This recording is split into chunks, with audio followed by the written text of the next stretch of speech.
Back in 1926, a French pioneer patented a gadget that supposedly multiplied harvests by 3. No synthetic chemicals, no heavy machinery, just a basic copper wire pulling power straight from the atmosphere. Government records, old photographs, and a dedicated British task force all backed up reports of 10-foot corn stalks and massive pumpkins. Then, this breakthrough vanished almost instantly, as though wiped from the history books. We are always told that massive yields demand massive amounts of fertilizer. But what if we traded a basic force of nature for a sack of synthetic powder? Here is why the science of a single metal wire and the corporations that hid it could alter everything you believe about how we grow food. Justin Christoffel was not a famous scientist. He was a regular farmer, a curious tester, and someone who never stopped tweaking his tools.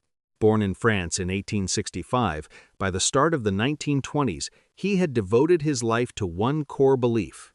Plants could thrive not only from nutrients in the dirt, but from unseen power pulled from the air. He poured all his energy into crafting unusual gadgets like metal stakes, twisted coils, and antennas, putting his reputation on the line with harvests that went against everything traditional farming taught. On the 26th of October, 1925, he submitted a patent in Switzerland for a device he named the Electromagnetic Terrestrial Celestial Apparatus.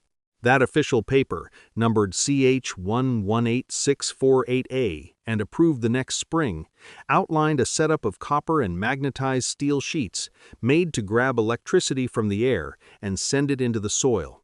This was not some hidden, crazy idea. That patent still exists today. A legal document detailing every single wire and plate. His motivation came straight from the dirt itself.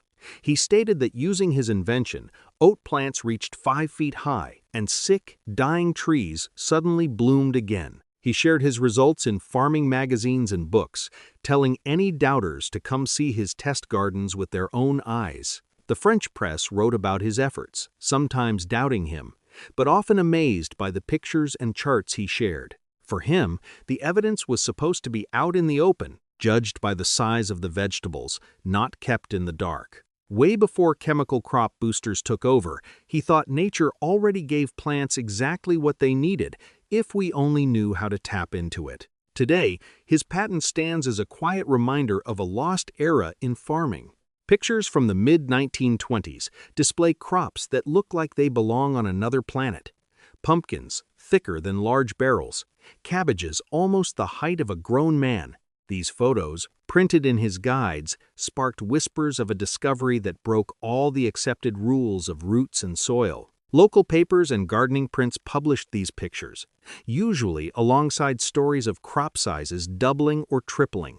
But outside of his closest supporters, hardly anyone knew where the pictures originated or who had actually checked them. Over in England, the Ministry of Agriculture had created the Electroculture Committee in 1918, and they started paying attention. By the early 20s, this group was collecting data, looking at crop photos, and sending inspectors to farms all over Europe. Their job was straightforward: figure out what was real and what was made up. For almost 20 years, up until 1936, this team gathered field pictures, harvest numbers, and stories from tinkerers just like him.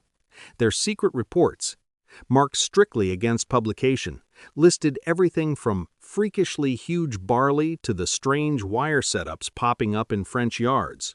Despite the amazing pictures, the official files show a lot of dangling mysteries. Nobody ever found the original film negatives or independent proof for the most unbelievable pictures. The photos looked convincing, but they always sat right on the edge of truth and myth. For every picture of a giant harvest, there was a nagging question. Could a basic metal pole really be responsible for all this? The visual proof needed a hard explanation, and the hunt for real scientific facts was just getting started. Every piece of open land, from a tiny city park to a massive rural farm, rests underneath an unseen river of electricity. The atmosphere right above us carries a constant charge, positive up in the sky and negative down in the dirt. Scientists refer to this as the atmospheric potential gradient. On a perfectly clear day, The voltage difference between the ground and the sky increases by roughly 100 volts for every meter you go up. This isn't like a lightning strike or a shock you would actually feel, but rather a quiet current constantly moving like a soft ocean tide, and plants are positioned directly in the center of this energetic field.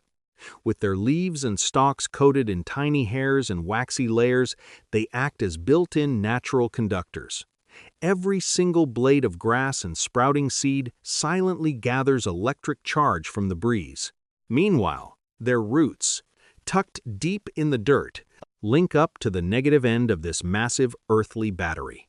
The plant essentially transforms into a living, breathing antenna, closing the distance between the heavens and the soil. This isn't just some pretty metaphor.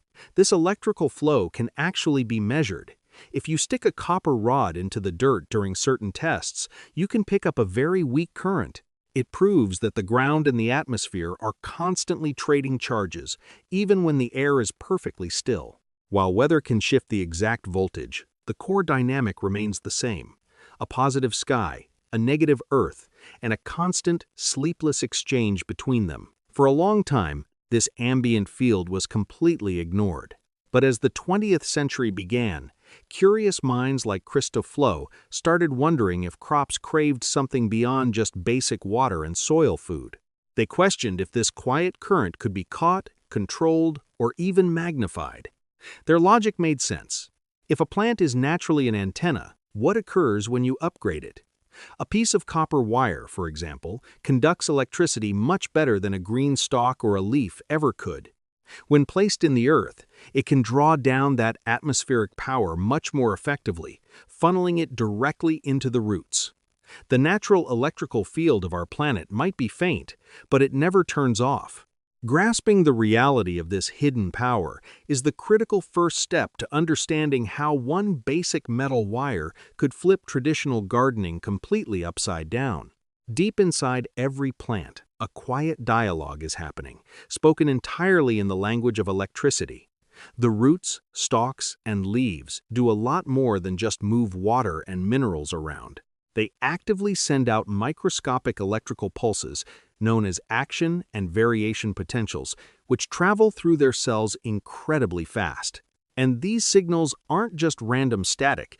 They work as internal messengers, setting off reactions in how a plant grows, processes sunlight, and even how it reacts to being damaged or stressed. If a bug takes a bite out of a tomato leaf, for instance, an electrical surge shoots straight down the stem, warning cells further away to get their natural defenses ready. This is the very foundation of how plants operate a living, breathing circuit board that constantly adjusts to the world around it. Scientists have actually tracked these exact signals using incredibly fine electrodes, recording the tiny sparks of voltage jumping between cells.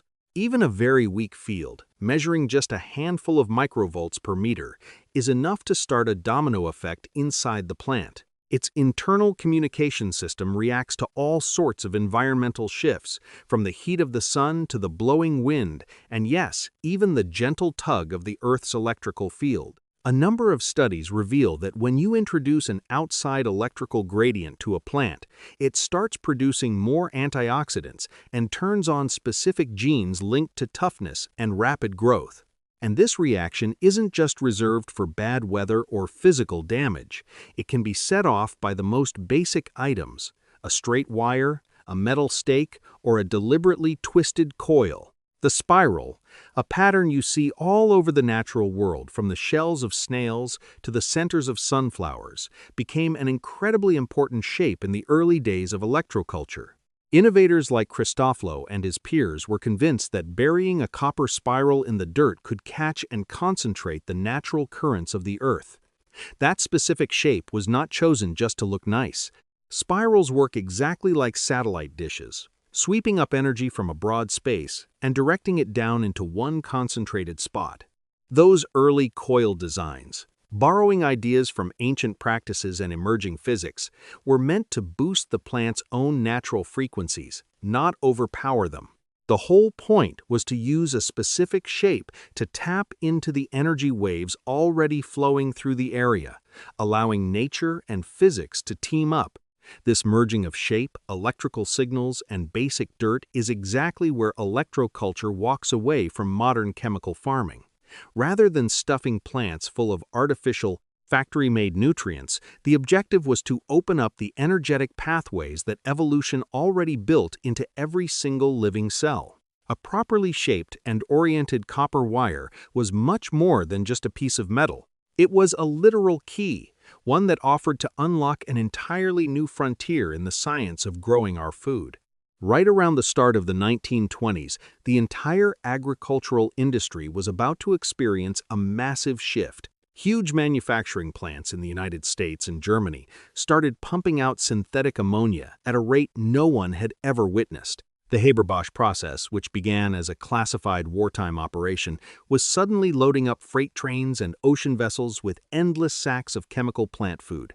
Output skyrocketed, jumping from barely 1 million tons annually to almost 20 million tons by 1960.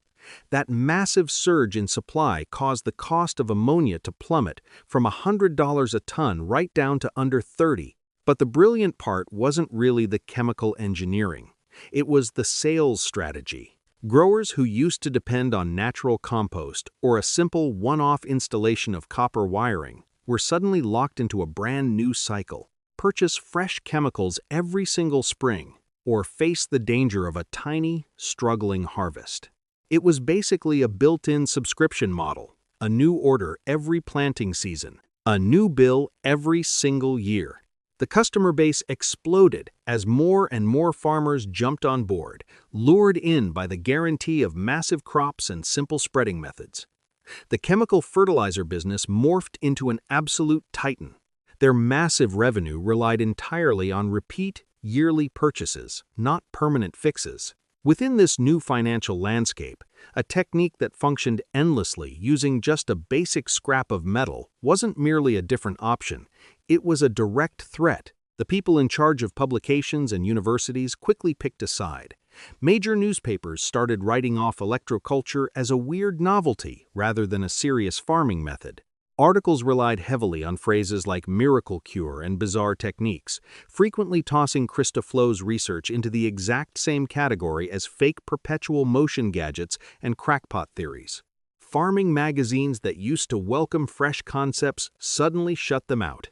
Submitted research papers were ignored, and opinion pieces were completely rejected. College scientists, desperate for grant money and terrified of being mocked, completely avoided backing the idea publicly. Even the data collected by the British Electroculture Committee, clearly marked to stay hidden, almost never made its way out to the broader scientific community. At the highest levels of influence, this concept was neatly packed away into the box of pseudoscience. People stopped debating how well the technique worked and started questioning if it was even worth mentioning at all. By the close of the 1930s, the whole tale of atmospheric power and simple antennas had shrunk down to mere rumors and old wives' tales. The demand for hard evidence died out, pushed aside by a quiet consensus that certain trials were just too weird for mainstream science. Anyone looking for hard, contemporary proof was going to have to wait for an entirely new generation. Fast forward to today, and the quest for evidence has shifted from dusty patents and faded photographs to massive stretches of commercial farmland. Over in China, scientists at the Chinese Academy of Agricultural Sciences decided to put this atmospheric electricity theory to the test on an unprecedented scale. Their project spanned over 3,600 hectares. That is an area bigger than 6,000 football fields combined using elevated wires strung high above the plants. They didn't rely on chemical sprays or synthetic plant food. Instead, they tapped into the existing electrical gradient between the dirt and the sky, much like the original inventors dreamed up but scaled up enough to sustain a massive metropolis. The data was impossible to brush off. Across those test acres, crop production jumped by almost 30%. We are talking about significantly more wheat, rice, and greens, all without a single drop of factory-made fertilizer. But the real shocker wasn't just the sheer volume of food. The need for bug spray plummeted, in some areas dropping by 70 to 100%. Growers saw fewer pests and far tougher crops, even in zones where bugs used to run rampant. These weren't backyard guesses. These were massive, quantifiable outcomes. This massive study finally dragged electroculture into the light of serious, institutional science, providing data so large that nobody could just call it a coincidence. It proved that when crops tap into the planet's ambient currents, they can flourish on power that has always been right there, free, quiet, and hovering just above the dirt. For the first time in almost 100 years, those old stories of supercharged harvests finally had hard, measurable proof on a national scale. Now, it is crucial to understand that not every technique claiming to supercharge your garden works identically, nor are they equally safe. A passive copper spiral operates solely on the pre-existing voltage gap between the atmosphere and the earth. There are no battery packs, no extension cords, and absolutely zero wall outlets involved. The metal simply functions as an upgraded antenna, peacefully pulling in the mild static that already floats in the breeze. This is completely different from aggressive, powered setups that blast high-voltage currents directly into the fields. Those industrial rigs utilize heavy generators and transformers to push massive electrical loads across elevated lines, sometimes hitting thousands of volts. While those extreme methods have definitely shown real results in controlled labs, they carry intense safety risks. Getting too close to those live wires can lead to severe electric shocks, spark fires, or fry sensitive equipment. Just one tiny wiring mistake can transform a fun gardening project into a massive hazard. On the flip side, passive copper coils are as harmless as a standard weather vane. They present zero electrical threat to your family or your pets, and they won't mess with your home electronics.